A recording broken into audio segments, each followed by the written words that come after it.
And what a performance he had there in his first ever LCS game. Team Liquid finally fight back, and we're now in game 4 here between CLG and TL. I love how confident he looked from the very start, willing to make that risky play, going for the all-in. Yes, it failed by the slimmest of margins, but he still came up huge for the team later in the game. That's what I like to see, especially from a player who's put in a situation like this, down 0-2 in a playoff game, first game in the LCS, and he goes for a flash play and heal at 2 minutes into the game, 2.5 minutes into the game. So definitely does bode well for the aggressiveness of that bottom lane, but we have to say, it couldn't have been completed without Dardoch, because remember, as aggressive and cool as that play was, he got first blooded. Dardoch came down, he camped the heck out of that lane, and he went off in that game, 6-0-8.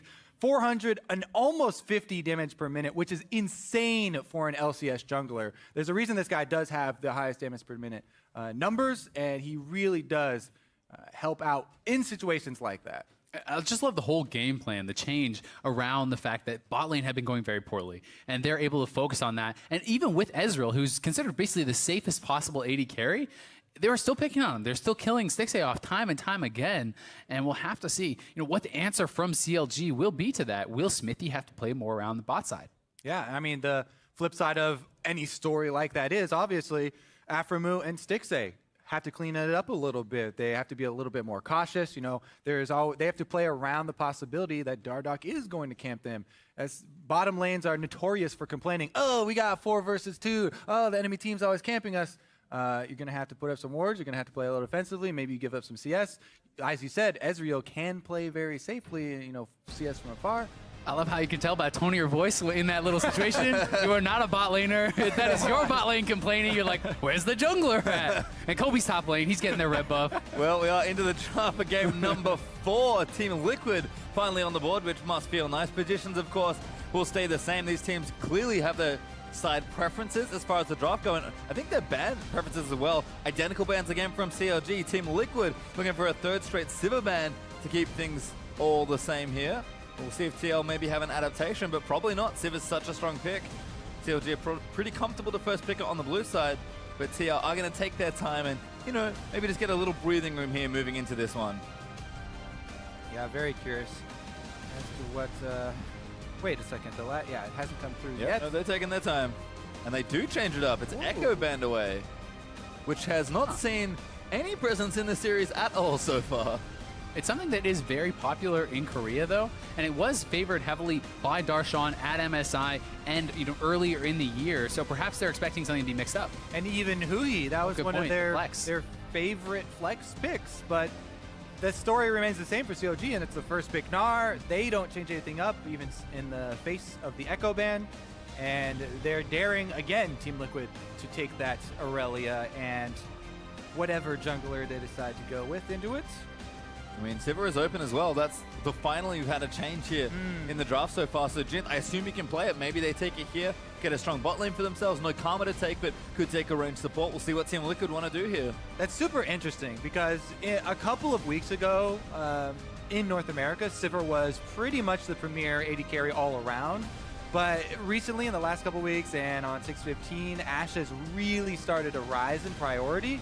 And I feel like that trade has become much more acceptable, and it will fall a lot further down the draft phase.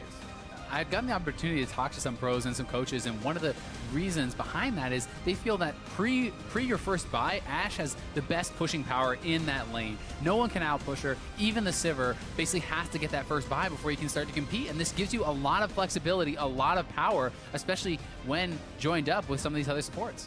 We've seen how important the pushing power has been with so many standard lanes and that turret bounty on the table. Team Liquid, though, do take Cassio and Gragas, so everyone's staying away from the AD carry picks so far, but Phoenix is not shying away from the Cassio. Gragas seems to be contested. We've seen a lot of Rek'Sai on the other side, but Phoenix's Cassiopeia has been a standout for the team all series long. Yeah, there's definitely a reason they're not shying away from that. It has been one of their biggest strengths, and I do like that they have the confidence to continue to play to that strength. Hui has not been able to answer Phoenix Cassiopeia. In any of the series that they have played versus Team Liquid, it's always been scary, and you've had to worry about solo kills coming through from the mid lane.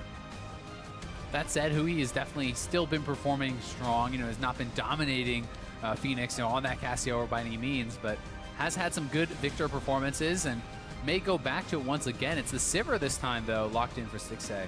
Yeah, they actually do change it up a bit. Sivir Bob there for CLG. Still Team Liquid want to react there as Jin hovers the Team Liquid new mascot, Rammus. Everyone loves that one. Very few variations in Champion Select from both teams. Just the small wrinkle there with Sivir going unbanned. Does get picked up, and it does provide, you know, that extra mobility, opening up a couple more options, but no surprise, Ashe is traded on the other side, and the Braum is picked up to kind of counter the Sivir. You can stop and completely break the Ricochet, not to mention the Boomerang Blade, and Matt, as I talked about on the Endless Test, has been having very strong Braum performances, last game in particular, so he's looking to continue with the momentum of last game, which we've talked about being very important for Team Liquid. You know, they're a very emotional team, very momentum-based team, and having a good mentality and the confidence to play a champion you just had a good game on, it can definitely give you a boost. He's also not a guy to shy away from aggression, and Matt and Piglet in the past have been known as one of the most dominant kind of kill-oriented 2v2 lanes. They were really strong laners, and Jinth now is showing that ability to be aggressive. Ooh. A big change for CLG. Aurelion Sol and Olaf. There we go. The effect of the initial ripple finds itself in the last two picks here for CLG. Extra move speed for Olaf. Also, the zone control that Aurelion Sol provides is absolutely insane. It'll allow Sivir to get those late game free farming Ricochet auto attacks off onto the rest of the team. And CLG, they're going to have Smithy on this Olaf into the Gragas. You also want to talk about something that can help to shift those side lane matchups, and it's the Aurelion Sol, so good at roaming to these side lanes, helping out the bot lane or helping out Darshan. Also, the way that he plays the Aurelion Sol is very, very aggressive and almost invites jungle intervention and jungle gank. So I'm very curious as to how Smithy will perform on this Olaf, because this is definitely a new look for Smithy. And we'll see if you know, he is able to, as you get to the late stages of the game, run straight to the back line and get right in the face of Jinth and in Phoenix, because Olaf is one of those unforgiving characters that has a break point. Either you're a juggernaut and you get to the back line and they have to run from you and they die, or you run to the back line and you die as you're running in and you just fall over. It's very extreme with him. It's about hitting that break point. You're either strong enough to go in or you're not, and if you're not, you become very useless very quickly. Get rich or die trying. There you go. Well, that's like basically the Team Liquid motto, right? I guess we'll have to see as we are going to move ourselves into game number 4. Keep the hashtag trolling, hashtag CLG win, or hashtag TL win, and you can add in everyone's new favorite hashtag, hashtag Jinth win, on his second straight Ashe game and his second LCS game ever. We'll see if he and the rest of Team Liquid can bring CLG all the way to another playoff game number 5. This man is undefeated in LCS games. He's 100% undefeated win in rate. playoff games. He's also never lost at the World Championships, Kobe. Who is this guy? Biggest, best kept secret of North America. So never seen him and Batman in the same room, so you never know. That's true. But Team Liquid going to move out once again on Summoner's Rift. These sides must feel very familiar for these teams, and it's CLG that really forced the biggest change here in the draft. They get the Sivir, and apparently that means Olaf and Aurelion Sol are good to go. He's Aurelion Sol. He's one of the few players in the NALCS that plays this champion and plays it very well. CLG do have to show a bit extra here, but if they can make the work done, as Dardoch and Afro are having a battle, but Jinth is there on the other side. Afro going to keep chasing. Oh god, Jinth is far out here. If you get tagged by the Axe, he's in trouble. Exhaust is down. Axe is going to miss. He does flash. This is something we've seen so often from Reignover and the other LCS players that have been playing hard. Oh my god. Jinth eats one there. The stun is good there from Afro. Who are you going to keep chasing? Stars do good damage. The Ghost, extremely low cooldown, so that's why we always see these players, Reignover and Dardoch even, popping the Ghost immediately in level 1 confrontation and going for the chain slows of these axe throws. They do get the flash off of Ashe. Now, jungler pathing will be very important. Both teams are very aware of this weakness of the Ashe. No escapes, doesn't have flash now. We'll see how they play around it and try and cover it up. We are going to have a pause here, but also to step back a little bit and look at some of the summoners. It's going to be double exhaust for CLG, which makes it so hard for a champion like Aurelia, who has to kind of hard commit to some of these fights to actually get in there and execute some of these backline dives and these daring plays. It's really, really tough. And even the Aurelion Soul. I actually really like the summoner on Huhi and on the A Soul because you have to have the confidence on Aurelion Soul to get into a dangerous range to be able to have that zone control that we talked about. And Cassiopeia will, in a stand-up fight, burn him down. If you have the added threat of an exhaust, Phoenix can't take that all in because he'll be trapped inside the orbit, and you get trapped up with the stun as well. So it just gives you more of that confidence to go for those all-ins. The confidence that we saw on him when he was on the Syndra facing the LeBlanc. Yeah, definitely. And it kind of, you can play almost as a semi-frontliner because you build so much HP and you build so tanky early on. Roa into Rylai's, you have a lot of HP. I was even watching, over in Korea, seeing builds like Roa, Rylai's into a full Banshees, right? Like things that are just make you very tanky. You get up in their face, and that's going to be very conducive with that exhaust as well. It does provide a lot of damage over time that can hit multiple people. So staying up for the duration of the entire fight is of the utmost importance. And when you do have a Sivir to rely upon for the late game, it's not really on your shoulders to have to build full damage. Well, just a quick update. Teams are just making sure everything is A-OK. Apparently the lights are bugging the players just a touch, so we'll make some quick adjustments and should be back into the game. I think you can see TL pointing at some of the age-old, the sun was in my eyes. Kobe, put that laser pointer away. It's not the time. Well, I'm sure I'll get that fixed up ASAP, so it should be back in what the is game going on? Yeah, Dardock blinded. Has no idea what's going on. Okay, now that's actually ridiculous. Somebody's trolling them. Oh, there we go. I mean, if you play pretty well, Spotlight Suppose could be on Lolo here. That's nice to reduce the tension, though, because this is, again, a game, back against the walls, must-win game. Every game for Team Liquid is a must-win game. They're trying to force the Game 5 in this series. They have a lot of work ahead of them. So, maybe being able to reset here, calm the nerves a bit could be good for them. Or maybe they want to stay high tension.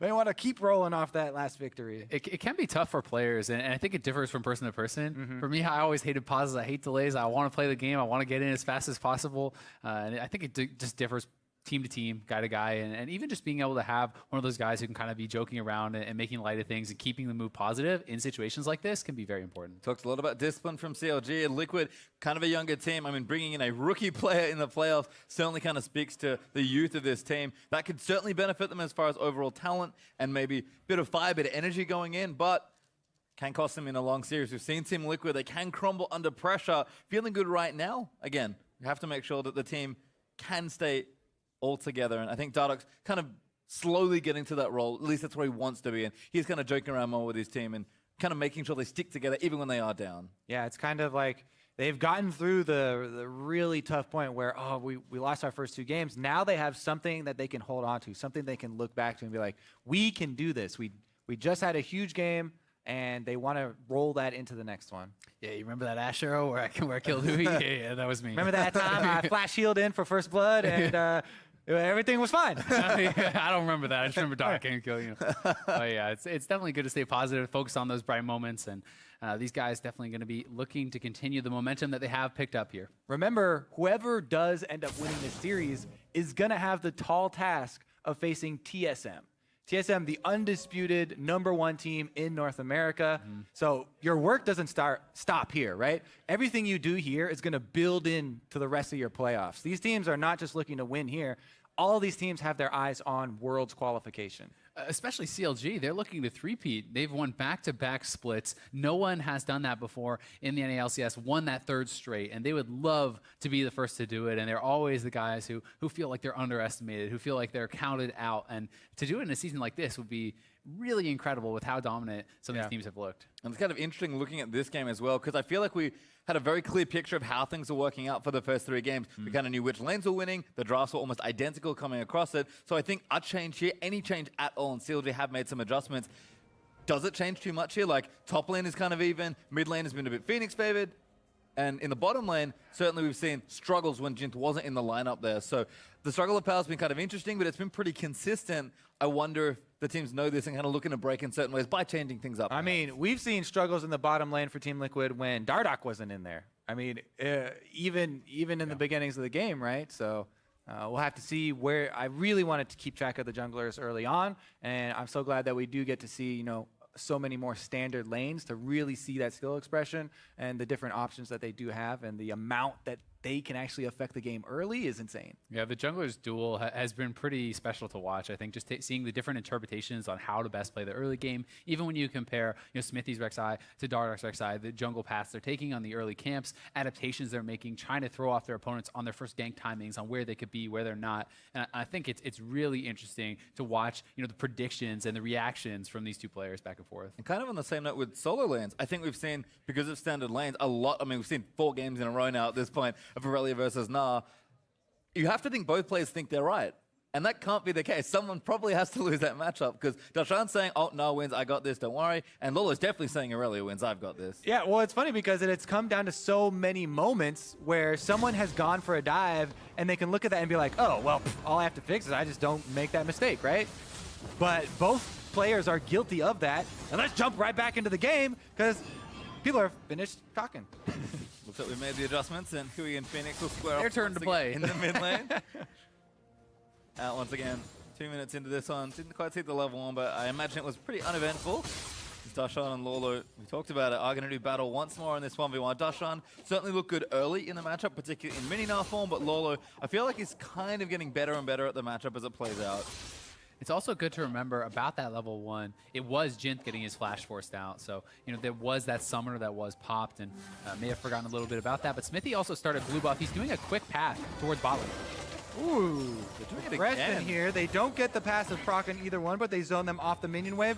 That early level push that you talked about, Ashe over Sivir before the first buy, does take effect. Hui actually went over to the Raptor camp and was taking away the small Raptors, I believe. Look at Smithy, though. There's no flash on Jinx, and he's done a very fast path here. We talked about adaptations. They're not expecting him to be here yet. No flash on Here Jinx. comes the Dolos. Aframoon lining up a big stun there. Needs to get the shield off of Matt as Xmithie going to chase down. First one lands in, but Xmithie getting low. Stun's going to land in. Xmithie going to get healed, and first blood goes to the Olaf. Now Matt going to turn and fight him, but the Berserker's going crazy. Oh, they can't he take will the minion. die, but they get the 2 kills. You might have been able to have Stixxay step in front of that cannon minion, but Dardark actually is looking to clean up further here for Team Liquid. Looking at Afro. I don't know about that. Oh, he's going for it. He goes for the angle, but now Stixxay. Found Dardark caught without a summoner spell. Slow him from Afro. Stixxay going to chase him down. Stun barely misses, but Dardark, he just can't get away. He is going to die. One more order from Stixxay. He gets it. And the double buffs over to Stixxay. That is an incredible start for CLG. We talked about the emotional impact in these games that has got to feel bad for Dardark.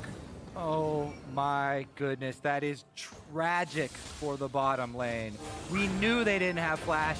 We thought that they were going to do something to cover up that weakness, but they push out really early. They don't ward for the early level 3 gank of Smithy, and then here, maybe there could, no, I think it was boned either way. So anyways, this play here from Dardark, and they have to communicate that Afro still has his flash. No, he doesn't. He used his flash. He just straight up misses. Oh, no. So watch the body slam flash come in. Dardark has it up there. That was just he looked for it. into It was just the bush, yeah. That's a massive mistake from Dardark. And not only that, he dies. He gives over double buff. Stixxay is going to be massive, and that has got to feel so bad.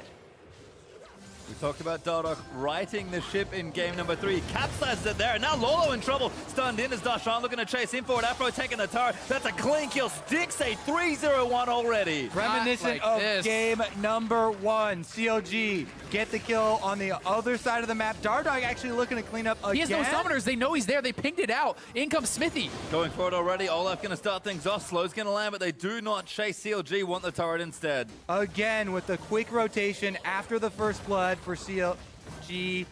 Topside turret actually, they teleported into... little dangerous perhaps, but TL do arrive. Turret armor was actually still up, which is why CLG couldn't quite crack through it. But they're not done. It was like a 4-minute BF sword buy for Stixxay though on Sivir. Right? He got 3 kills, the double buffs. He is massive. They have a big lead on the HP of the turret. Bottom lane turret though, teleport there from Darshan used so that CLG don't give that one up to Jin.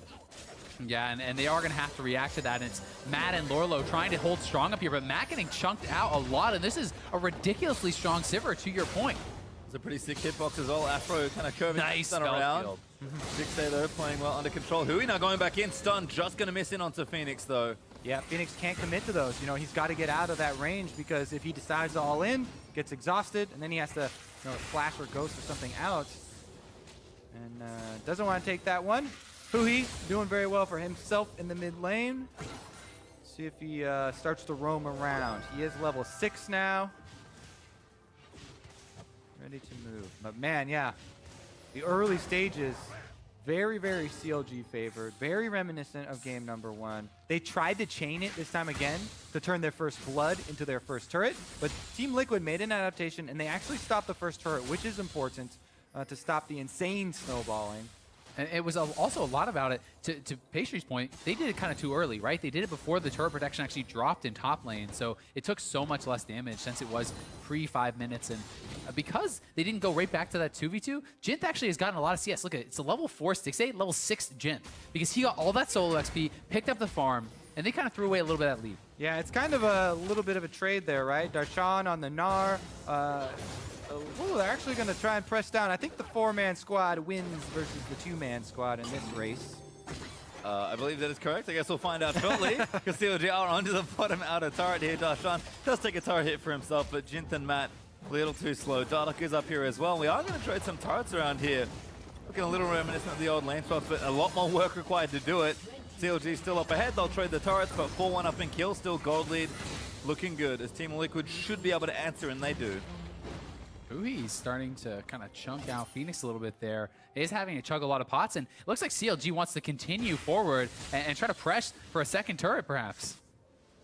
Oh, they're going to do it, and they're going to force the reaction here from Team Liquid. Oh, the minion stopped his back. That is very unfortunate. Oh, my God. Another turret.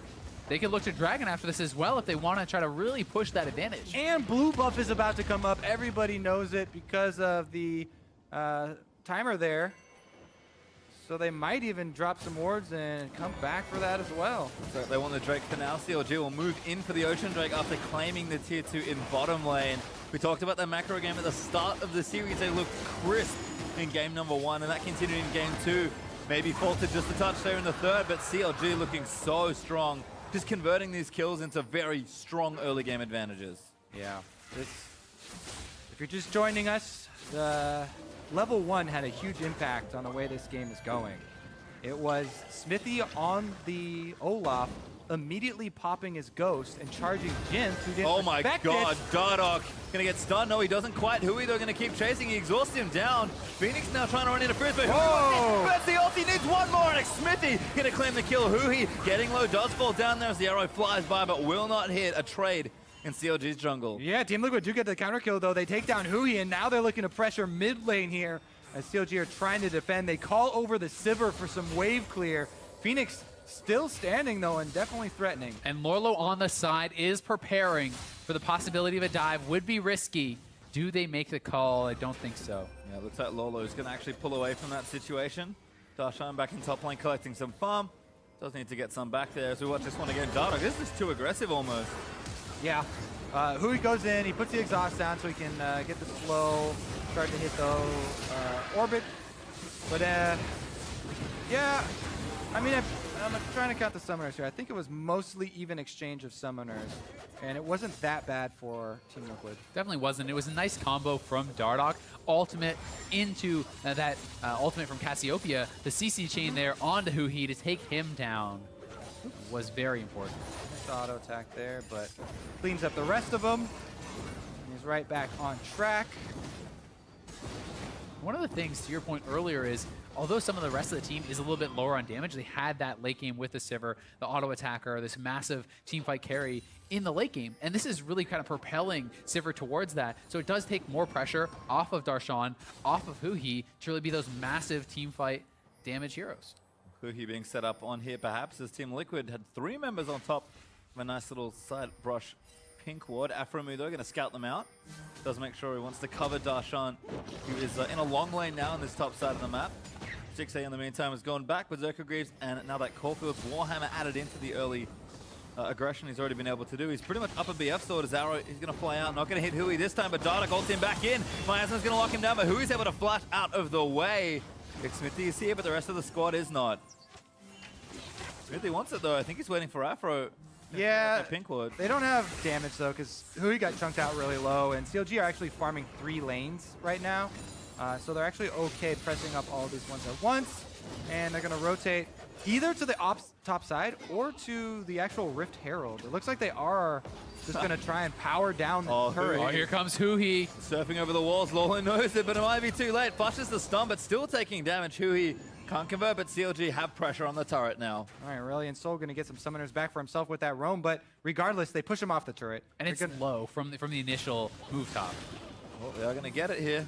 CLG now 3 turrets to 1, excuse me, as they'll get themselves yet another turret. Mid turret still standing. Stixxay and Phoenix going in. Stixxay gets a bit of stuff. Around on the ultimate, and now Phoenix going to get blown away by the Hui on. Stixxay flashes in, and what a ridiculous outplay! Are you kidding me? Big Stixxay able to get this timely spell shield here. My goodness, what an outplay. CLG going to have control of the mid lane. Let's see what they can do with it, because the rest of the top lane is converging. Gnar coming behind them. Stixxay, man, showing up huge in this game. He's saying, oh, Jinth is hype? Where's my hype? Well, honestly, starting to mount perhaps here. Stixxay maybe caught spell shield again. You're joking. Hui though, not so lucky as Matt's going to take him out, but here comes CLG. Bart going to lock up the turret there as Matt's pretty low. They're going to try and chain him for the stun, but he will flash out of the way to safety. Team Liquid still chasing in. Axis though covering the retreat, and CLG going to stand firm. misposition there from Hui. Doesn't respect the Gragas and does get punished for it, but CLG aren't done. Misposition there from Jinth, a little too far in. Xmithy pops the ulti, needs to try and get out of the way. Darshan going to get chased down. He's almost mega, does have the ulti ready. CLG playing with fire in this mid lane. Yeah, very, very close calls here in the mid lane. I don't know. This has just been back and forth, a little bit risky. Look at this, though. Wait. Ridiculous just turned it protective around. turn. He turns around. He already spell shielded once. Once the spell shield was popped, he says, I know what you're going to do. You're going to go for the ultimate now. The spell shield is down. He predictably turns it around. Massive outplay there from Stixxay. Super impressed, and he has completed his Essence Reaver off to the races. And this Sivir is awfully scary if you're a Team Liquid fan at this point. Stixxay starting to have one hell of a series, and that play kind of cementing how he's feeling right now. Reads Phoenix's mind. Yeah, Might get himself another kill. Like, wait a second, didn't he already use that?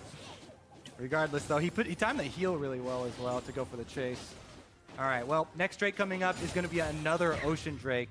That's not quite that good for snowballing there for CLG, but they still are going to want to control this area of the map and try and get their vision set up in advance. It's also one of those things where it never feels bad to take a dragon simply because Elder, you're going to get more true damage burn if it goes super late and you have those dragons stacked. Looks like Afro going to try and protect this pink ward. Success so far as Matt takes a big chunk of damage. Team Liquid looking to charge back in. They'll take that pink ward down. CLG smart not to try and fight 2v3. Shuttle Crab control there for Team Liquid will help them out as far as fighting that Vision War as well. Top lane right now, they've sent Darshan to start getting it pushing. This is the prep work from CLG. Good sidestep there from Jinth, but they're prepping the top side minion wave right now. Then that forces something from Team Liquid because Team Liquid don't have teleport on Lorlo. You have to worry about these plays being set up in advance from CLG. Oh, look at Afro. Nice little juke out of the way of the queue. Oh, Smithy's in as well. Hello. Oh, everyone's coming. Matt comes along for the ride as well.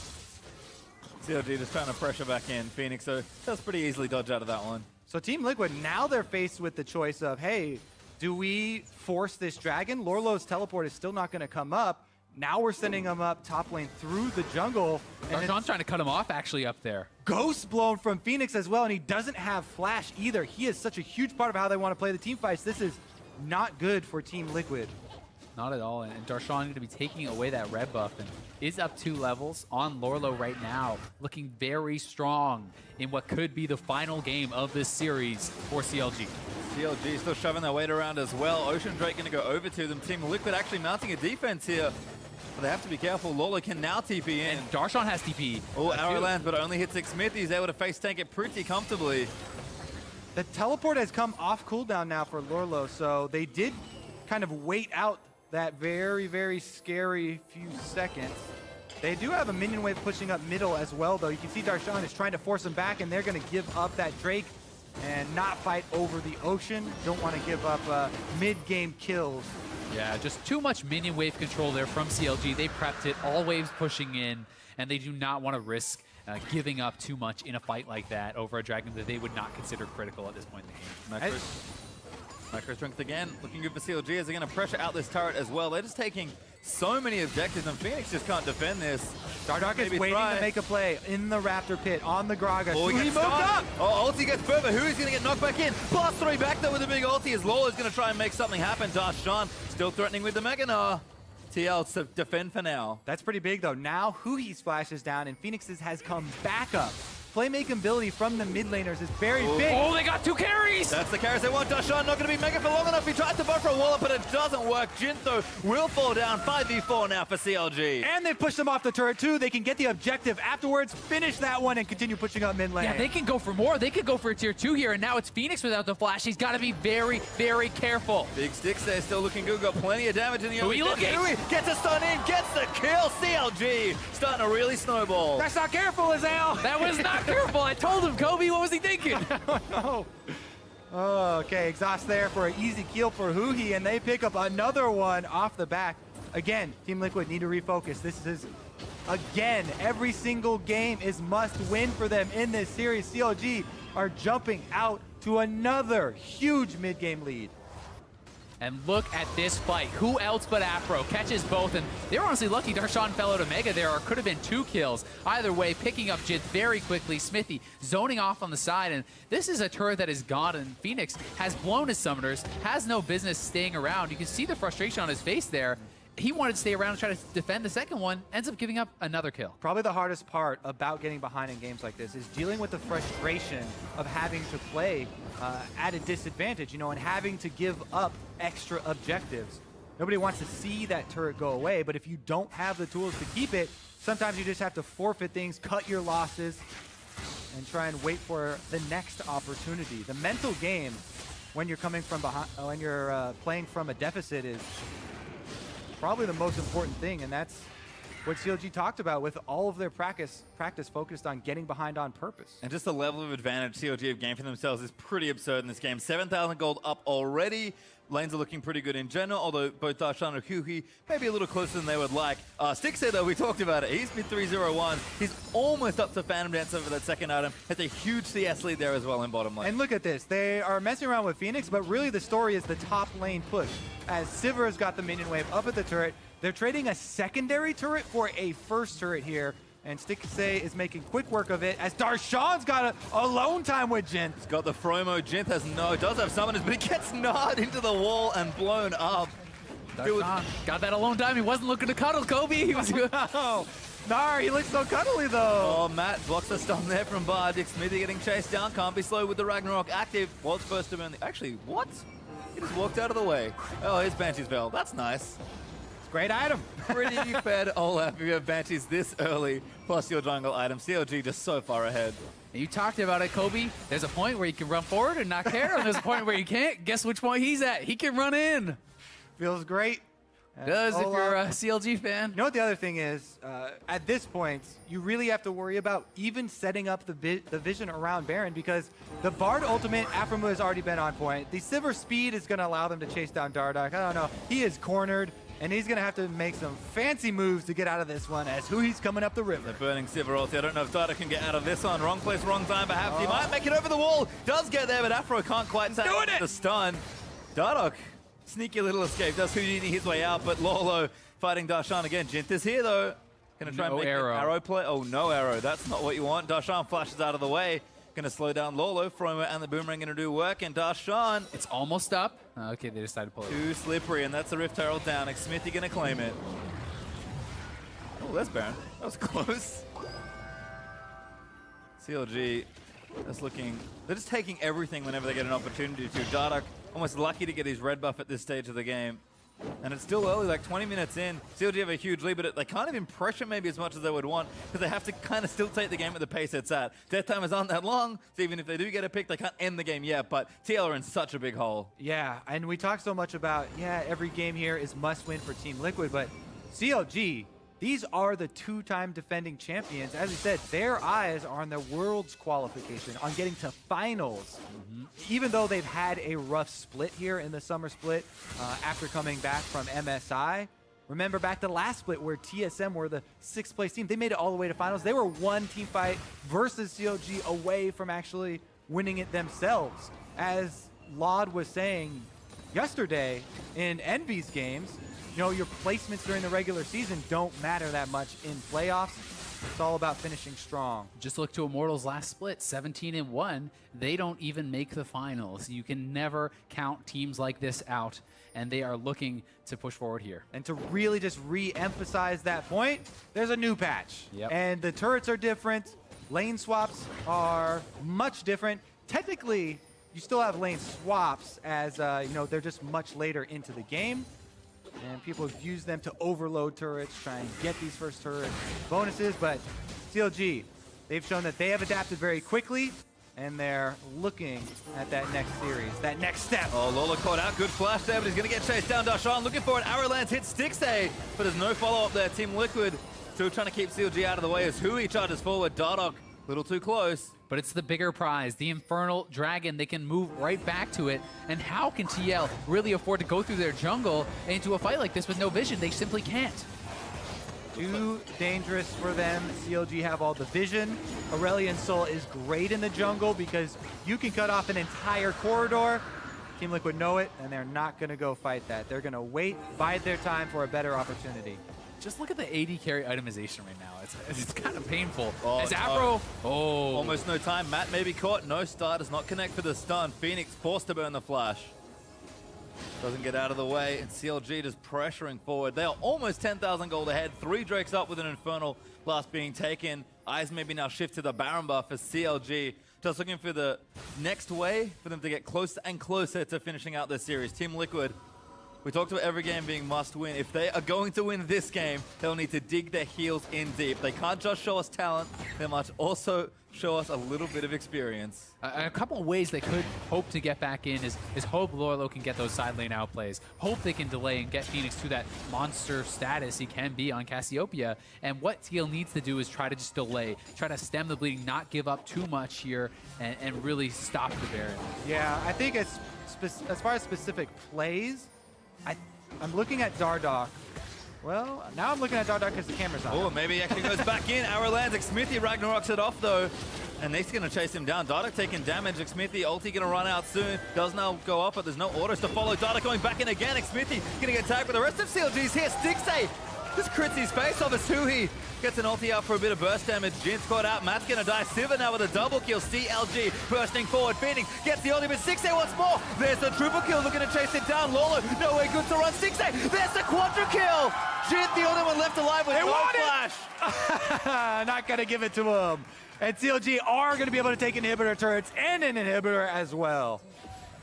The gold lead is enormous, 11,000 up for CLG. 24 minutes in, they crack the base. First inhibitor will fall. Well, Jinth, I guess, had a great first LCS game. Does not want to give Stixay a penta in his second, though. So everything will stay safe for now. After with a wonderful little magical journey, gets his squad out to safety. 8-0 on this Sivir. Think back to the bottom lane play and how that has evolved. But anyways, here we have the skirmish that's starting out for Team Liquid. They do see Darshan is bottom, but he does have teleport. He doesn't hesitate. They don't respect the Sivir speed boost, and CLG Collapse gets them 2 kills before Aurelia is even there. And look at Stixay, so confident, flashing over the wall into TL. He knows how strong he is. He knows he will have the support of his team, the full committal from CLG as they look to get more. Dardoch may be chased down. Rylo's going to proc in. Hui just such a menace whenever he catches Team Liquid moving through their own jungle. It is incredibly unsafe out on Summoner's Rift for Team Liquid right now, and they're gonna, again, just gonna have to dig their heels in and see what they can get done. Darshan starting to split push in the bottom side of the map. Baron is up and ready for CLG. An Ocean Drake will be up in a few minutes if they also need that. Team Liquid have far too many problems to hold right now. It's going to be tough, but Darshan has no TP. Maybe TL can look for a play on this side of the map, try to get an odd man fight. They're going to have to go for desperation. And what I was about to say before the last couple of deaths there for Team Liquid is we're looking at Dardoch to actually separate the team with the ultimate. If Olaf charges in, you have to use your Gragas ultimate to knock the entire rest of the team back so you can focus them down. Darshan's coming over to the flank. They're looking. Here we go again. Jin tagged up already. He's not going to go anywhere. Darshan going to take him out. And now Matt looks to be the next target. Fromo's going to start proccing CLG. Surging forward, looking for a few more kills. They don't need too much more. Darshan flash round to Nzoma's in. A Stixay goes legendary. Aurelian are caught up in the base. They're all cut out of their base. They could just go for the end. The Super Minions are here, and Afro is trying to stop the backs. Gonna keep chasing them down. CLG gonna push the wave in. Afro and Hui fighting out. Phoenix gets tagged up, doesn't have his ulti, but will flash in. Dano separates them out, but the ulti gonna blast them back here. Hui just needs to buy some time. One turret down already for CLG as Phoenix cutting it out, and I don't think they can do it. CLG show that while Team Liquid's talent may be undeniable, their poise is unbreakable. 26 minutes in, that's gonna wrap it up here as Counter Logic Gaming move on to face TSM in the next step of the playoffs. They're looking for that third championship. Third straight is the goal for CLG. They have their eyes on the prize, and it was one game lost, but they come back strong. They assert their dominance across the map. Most importantly, in that bot lane, Stixay coming up huge in the final game. This is the second split in a row where Counter Logic Gaming have put a stop to Team Liquid's playoff run. Has to feel bad for Liquid. Again, they've shown so much promise throughout the season, but CLG proved that their experience and their teamwork is what is truly valuable here. And they make a 3-1 win versus Team Liquid, looking horrifying to play against, particularly on this patch. It just feels like they've got it all figured out. We talked about it being a slow season for them. We talked about them kind of picking it up towards the back end. Well, this is really the pointy end of the back end of the season. And CLG showing that, you know what, we are going to challenge TSM. You better watch out. That is one hell of a semifinal. Definitely true. And the specific player growth that I've seen from Hui over this split has really been tremendous. This guy plays so many champions in the mid lane. He was able to hold up a bunch of different matchups that we didn't see coming. And even with Phoenix having counter pick in a lot of the games, really good performances, despite the couple times of weakness versus the Cassiopeia. And this is setting us up for a repeat of the spring finals. TSM versus CLG will be matching up in that semifinals. And it went to Game 5 in Vegas, and I cannot wait to see this one next weekend. Couldn't agree more with Hui, though, I have to say. If you had told me before the summer started that Hui was going to solo kill Jensen in the regular season, I would not have believed you, but he has done all that and more. CLG maybe looking the strongest they've ever been, and they're going to need it if the three-pit that they want so badly will be there, but the team will huddle, they'll celebrate a well-deserved fort. I know, they looked pretty strong when they won the championship and went to the finals of MSI. Also agree. Pretty good. Well, they beat SKT. That wasn't too bad. That was all right. So. Honestly, though, yeah, it has been a roller coaster. We keep talking about both of these teams having tumultuous splits. It's no different for Counter Logic Gaming. They're used to it, though, and they're headed again for another matchup versus TSM. Well, we'll be speaking with one of our winners in just a moment, but for now, let's check in with the analyst while we set up for that interview. Thank you very much. Gents, our defending champions in CLG victorious 3-1 over Team Liquid and moving on for a rematch against TSM of our spring split finals. So that's sure to be a great one, and also means that we are guaranteed to have a different final, at least, than last split, since one of them is going to have to win just next week. The last two splits. Exactly. Oh, that's true, since, yes, they actually competed against over each other a for both. So both of CLG's victories were over TSM.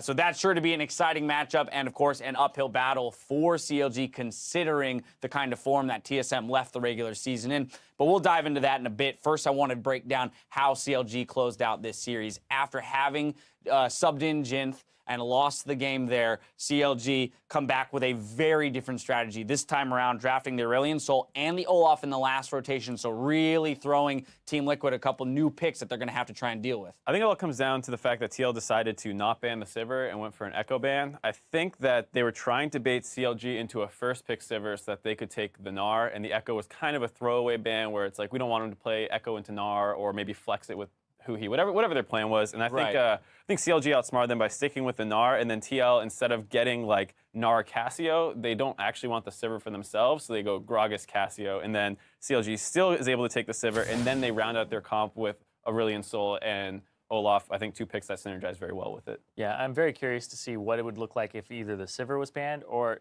honestly, Bard as well, because I think that gives Afromove so much playmaking potential, and I was watching their swaps back again, the magical journeys, he'll get 2 of them off, and he uses it when he's at the base, and it gives you that really long one. So it actually gives them a couple seconds more in tempo, and that's one of the reasons that they're able to get those turrets so quickly. It was like 7-second difference between the 2 turrets falling, and a decent amount of that was compensated from those magical journeys from the base. I would have liked to have seen more out of Team Liquid as well in terms of draft strategies. They basically played the same comp 4 games in a row. Like, obviously small adjustments here being changed in and out, but it was one of the 2 tank junglers. It was, you know, Aurelia versus Gnar every game, and then they had some kind of control mage aside for the LeBlanc game, and the standard bot lane. And it just felt like CLG was obviously out macroing them. You can't afford to run the same comp over and over. It's not like, oh, those games were, sometimes like you lose an early game and it's like, that was a fluke, let's run it back.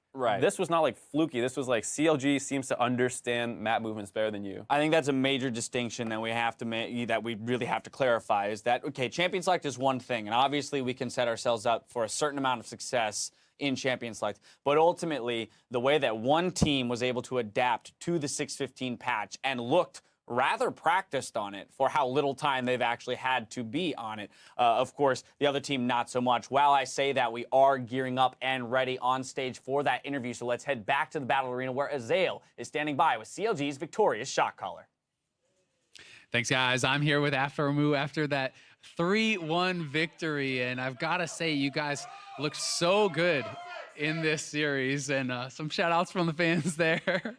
But coming into this series against TL, did you guys feel as confident as you looked on stage? You guys looked like it was very, very one-sided. Yeah. We had a little bit of fun with our cinder block hide and seek challenge that we had for 2 weeks, where our coach hit it on the CLG property, and we struggled to find it until the last day. We didn't know where the hell it was, so we just went through, you know, like mock uphill battle of struggling, frustration, and being down where we can't figure out, you know, where to go. And playing against Team Liquid, we definitely had to learn the cinder block lesson, which is unity, and the brick was just ourselves. So it was cool playing against Team Liquid. I do think they're still a good team, but just that they don't really have, you know, like a leader type figure where they can rely on them and come through with the game. And speaking of leaders, you know, you yourself are a guy who has been a leader for CLG for so long. You know, we talk a lot about the poise, the teamwork that you guys have, and I think a lot of that credit has to go to you. And coming into this game, you know, how do you keep your team level-headed? How do you keep focused, and you know, whether you're winning or losing, keep the team together and keep working towards that kind of ultimate goal? It's a struggle, definitely, but the guys also bring me up as well. And outside of the game, I'm pretty sure we're just like super caring and looking out for each other all the time. And all it is about translating that in game. You know, frustration is going to happen and stuff like that. But it's important to know that we're just here to improve and win, just like anyone else. And we're not like out to get each other or anything like that. So I think that's very common aspect of our team that definitely is shown in everyone. I agree completely. And now looking forward to next week, a rematch of last Splits finals against TSM. You guys obviously on the quest to win 3 straight splits. First ever team that would do it. And who better to face off than TSM in the semifinals to get there? How do you like your chances, you know, going forward into that match? Are you guys feeling confident? Playing against TSM, yeah, we're definitely confident. Playing against them last split, we were just as confident as well. But TSM is a very, very good team. And it sucks that we had to face them in the semis. I would have liked to play them in Toronto for the finals, but it's just going to make that match much more exciting since we had to play 2 more matches when we knew it. Well, congratulations. You guys are going to Toronto. Either way, just have to find out if it's going to be the finals or that 3rd place match. Best of luck to you next weekend against TSM. We're going to send it back to the guys at the desk.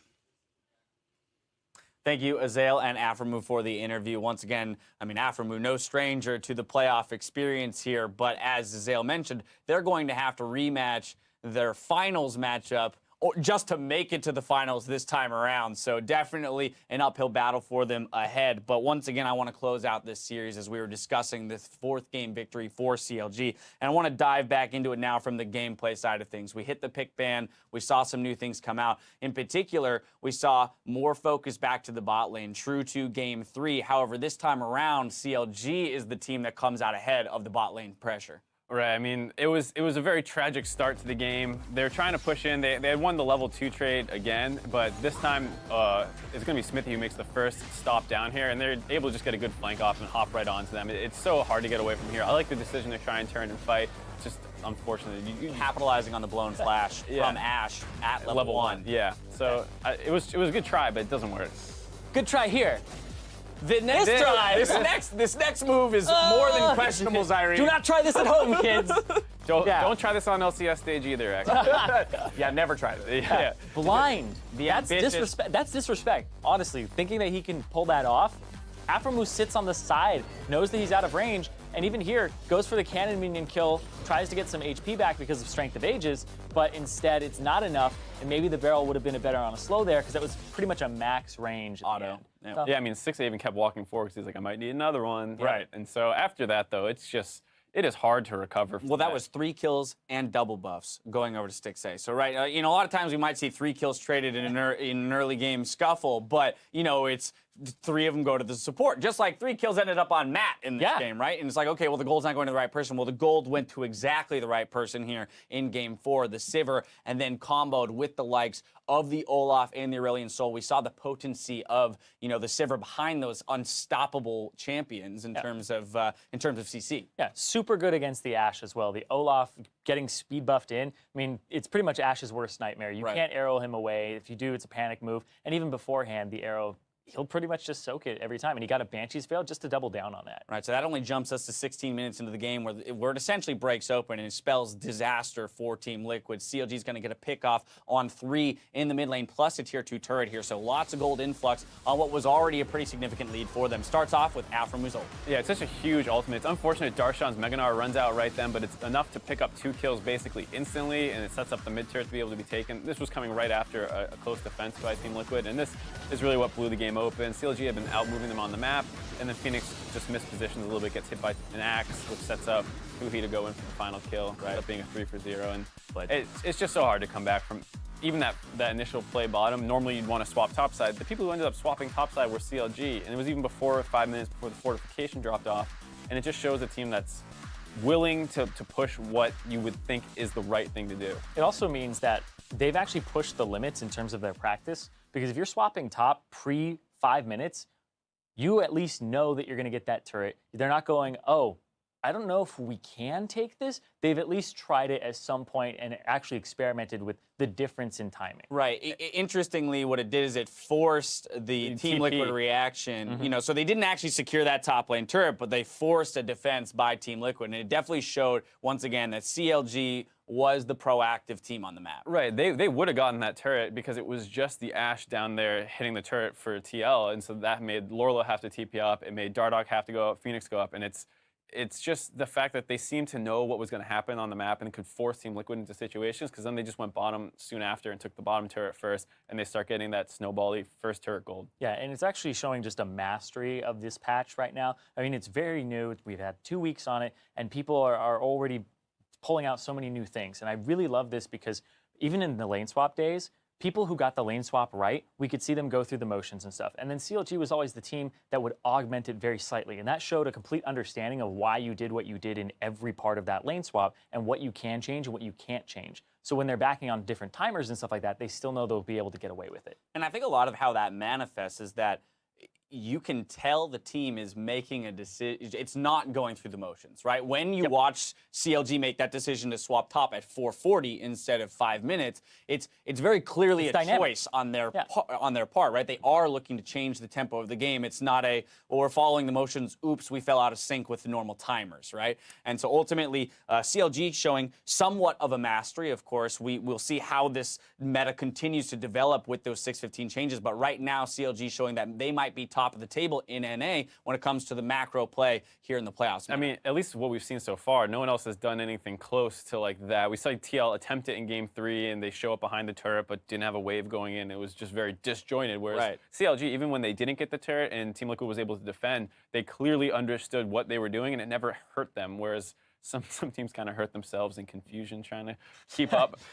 All right, well, today CLG did show us what it means to play as a team, but of course we are bound by broadcast law to award a player of the series. It was a tough call, but we've got to go with Huhi, and a lot of that is due to the fact that he was able to pick up the likes of Syndra to be a very effective pick in the first couple of games, and then of course the Aurelion Sol still in his back pocket from MSI. Yeah, ended up pulling two bans for the rest of the games, and then ended up just dominating as well on the Aurelion Sol and having really good roams. I think that was what they weren't expecting, is he was able to affect the side lanes very, very easily, and something that you'd be like, oh, Talia can do that. It's like, he can also do that on Aurelion Sol.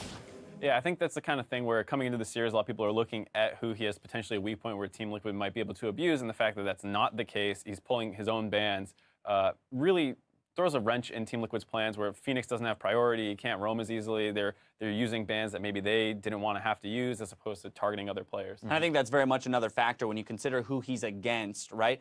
Who he is against, right? In the mid lane, you've got Phoenix, someone that we were looking at as one of the two solo laners, a guy who needs to get control of his lane, who needs to run away with it and have the kind of impact throughout the series that Team Liquid needs to come away with a win. And of course, Huhi being flexible in his champion pool this time around did allow him on blue side every game to be blind picking things into matchups that, you know, are or aren't advantageous, but coming out on top in a majority of them. Mm-hmm. And I think a big point too is just that you need to have like such a team mindset for these kind of rotations that they're doing. It's like everyone has to be on top of it, and having your mid laner never like pushed in and sucking your jungler down there where like, oh, he needs to hold. Like any kind of like loss of pressure really ruins rotations, and Huhi not ever having to be that problem where you're scared of that coming into the series, I think is a huge benefit that let them kind of manipulate Team Liquid. Yeah, a very selfless player who actually likes to give his resources away. So when it was a mid lane focused meta, it was actually difficult for CLG to give resources to him because he just wants to give everything away. Right. He's like, can I come to your lane? He's been conditioned through past seasons of play to be very selfless. Yeah. And now we're in a meta where mid laners can have much more effect on the map. We're seeing Talia bans in every single game. I would like to see her come back because she affects the map so much. But in a changing meta, he is doing his best to adapt and so far succeeding. Well, with quarterfinals done, seeding for semifinals is complete. So let's take a look at the bracket. Following their wins this week in Cloud9 and Counterlogic Gaming advanced to the semifinals. As the highest seed to come out of the first round, Cloud9 will face off against Immortals, with defending champions CLG going up against TSM. Now that means that CLG is guaranteed at least 40 championship points, which puts them at a current total of 130. That's at the top of the table. Now Team Liquid are locked in at 50 points, so we'll see them in the regional qualifier alongside Team Envy. They've got some time to practice, learn, grow as a team, and maybe shore up some of their weaknesses. When it comes to that macro play out of Team Liquid, is that where you would say, if you had the 3 weeks to work with the team, that you would put the majority of your efforts? Right, and I think there was a clear emphasis on that fact, because like 1, 2v1s are dying, so you have to figure out how we're going to compensate for that fact, and 2, what can we do with the other changes? How can we start, because 2v1s really are just kind of abusing the map movement as hard as possible, and that's seemingly what CLG put a lot of emphasis going into this, and it doesn't matter if I have better counter picks when at 5 minutes in the game you're getting a 300 gold lead off a turret trade every single game. It's so hard to put up with, and it was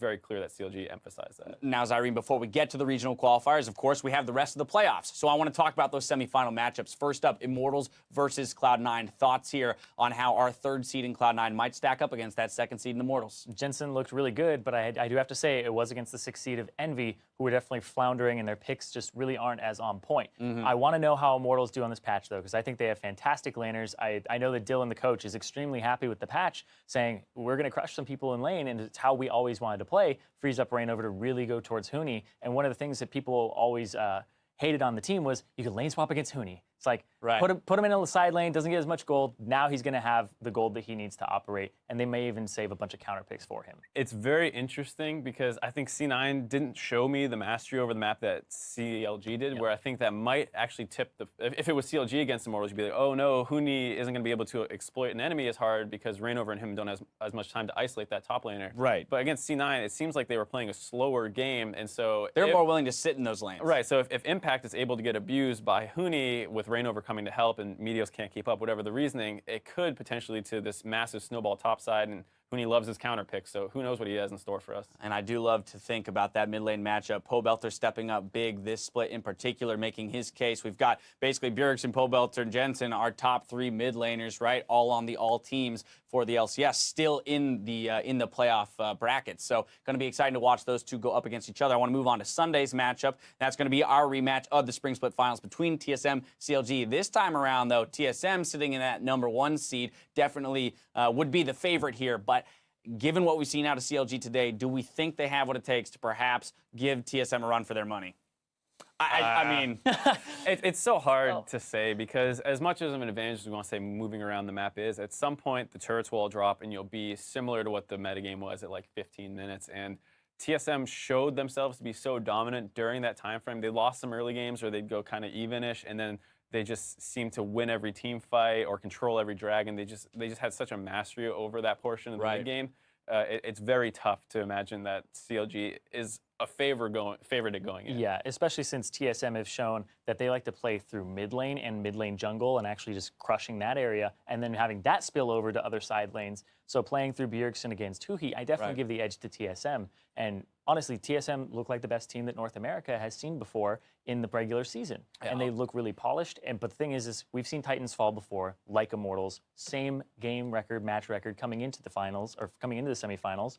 And if they misinterpret the meta, then they're gonna have to do a different kind of game in the middle of the game. A more lopsided mid lane matchup maybe in this series between Huhi and Bjergsen, but I also do have to say, like, the point 2 where we were talking about CLG versus Immortals might actually be beneficial for CLG because of their ability to play the map and the macro movements. TSM is a team that we've been looking at all split going, well, they're playing the macro game about the best in NA, right? They're being proactive, even if they do make a mistake and get behind. They're making a change in their play to accelerate the game, change the pace, and find a way back into it. I have to believe that same inventiveness and ingenuity should cross over. It should, right? It should translate to the new meta. And the only other thing I'll say on that is just the bot lane might be a big mismatch because we saw that Afro and Stixxay were even struggling a little bit just in this series without even without a ton of jungler attention. At level 2, they were kind of losing trades, and I think a player like Doublelift who is so punishing and just wants to fight you for every CS could end up really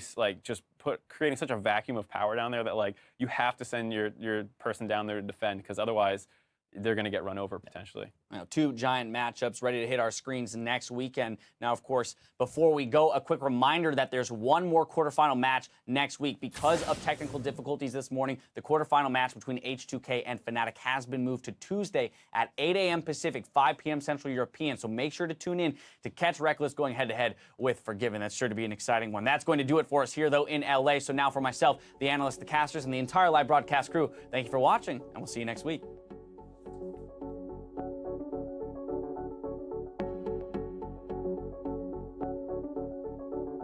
It's my favorite time of the year. The teams care about it so much more. It's so much more intense. We have to play the best fucking games of our lives to make it happen today, and it's all up to you guys. They committed the teleport for that play. Huhi is in! Oh, Sydney! Next to get Phoenix up under the turret. The Ignite there. Huhi flashes forward and gets it. Ball's flying in almost all directions. Balls everywhere, Kobe. Could have hit him. Could be a dive here. Smithy's caught Dardoch here. Nas also made his way around the other side. Ulti out. Hey, look at the tower, look at the tower. Nice, come on. Nice. His tower, who's going to go down as well? The tower's going to fall, and CLG get it all. Still chasing in, but Dardoch could even be in trouble. Phoenix. Aptly named Prey Seeker. And there's the snipe. Not quite there. Dardoch here throws out the ulti for the kill, and now Dardoch trying to get it turned around. Lolo dives under the turret, flashes forward, and there's the kill. Gorlo with the 1v2. Trevor's got it. My fucking boy. A triple kill for Stixxay. The wheels fall off for TL. Dude, maybe these jerseys are just blessed, you know? Please focus on the game, Tony, not on superstition. Jesus. The Ignite is down. Afro might be the first blood here. Is Jith gonna try and make his first kill, but he doesn't get it. Now Stixxay gonna chase in. Matt, what? Oh no, disaster! Oh my god, that Bard ultimate saves Lola, but the arrow is there. Fails it for the snipe. Jith from downtown. Rexar going back in. Afro. Oh, get it, Matt. Fuck him up! Keep going forward. I'm up tower, I'm behind them, guys. Towers on Ash. Okay, good job. Come on, end the game. Welcome to the LCS. Jin, how about that for a game 1? team. Xpooty getting low. Stun's gonna land in. Xpooty gonna get healed, and first blood goes to the Yola. Ash flash. There we go, the sun. Okay, let's go. Alright, we're good. I'm going in. Nice, go. CLG show that while Team Liquid's talent may be undeniable, their poise is unbreakable.